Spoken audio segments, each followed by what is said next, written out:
Uh, I was asked to talk about bubbles. Is the market in a bubble? Stock market in a bubble? What's in a bubble? And I just wanted to uh, give you some thoughts about that. And I've got about 10 minutes to do it. And so I want to be quick. Bunch of years ago, I started to think about, well, what is a bubble? What do I mean when I have a bubble? Because I watched a lot of bubbles over my something like 50 years of investing, and I basically thought there were six things that made a bubble in my mind, and I'm going to rattle them off, then I'll apply them so that you know what I think.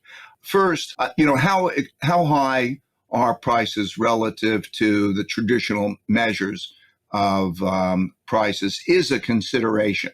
For example, are PEs high or yields low and that kind of thing. That's a consideration, but it's not what I mean by a bubble. Let's say, for example, you can have prices high, which means returns low, and you can have that go on for a very long time. That doesn't mean a bubble pops.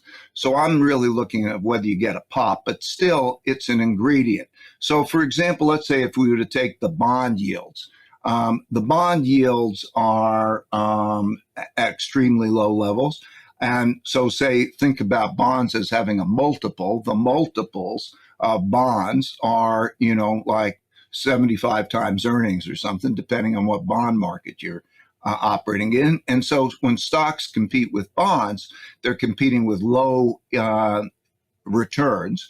And so it's not unreasonable to think that the stock market could have a multiple of 50 times. If bonds have a 75 time multiple, why can't bonds?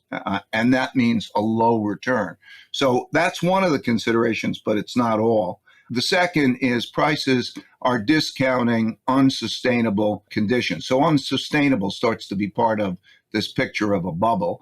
Unsustainable means that by the nature of the buying, whoever is doing the buying and however that supply demand, that means that won't be sustained, and that produces a correction or prices going down.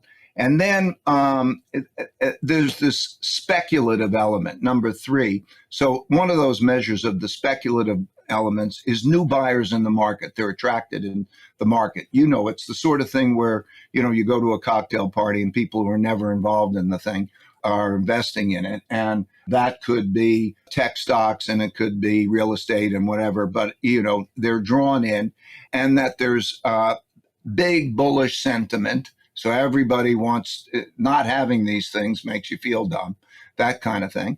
And then also, number five on my list is big purchases, forward purchases. Like if somebody's buying apartments that they don't own because they think that the apartments are going to go up. Or back in the days where I traded a lot of commodities, I would watch that those who used commodities would, rather than buy from hand to mouth, they would get a lot of forward coverage. In other words, buy inventory to protect themselves against the prices going up. And so when they go from, as we have recently seen in commodities, when they go from not having forward coverage because prices went down and they kept falling, and they say, I don't want to own it, to and then it going up and they say, I want to be protected against it going up, that movement causes a lot of buying and so on.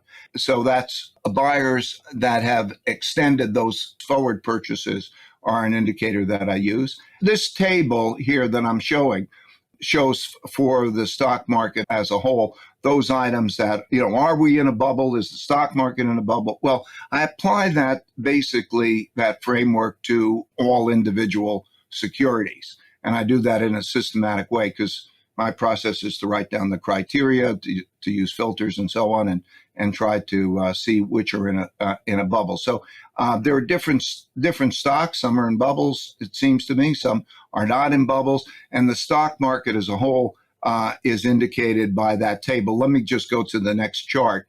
So this chart goes back to 1910, and it shows on an indicator the degree to which we're in a bubble. You could see that it's bubbly and it's not as high as the total bubble, but not as high as it was in 2000, not as high as it was in 1929, but higher than it was in 2007. Let's take a look at the stocks that are in a bubble. A lot of stocks are not in a bubble according to those criteria.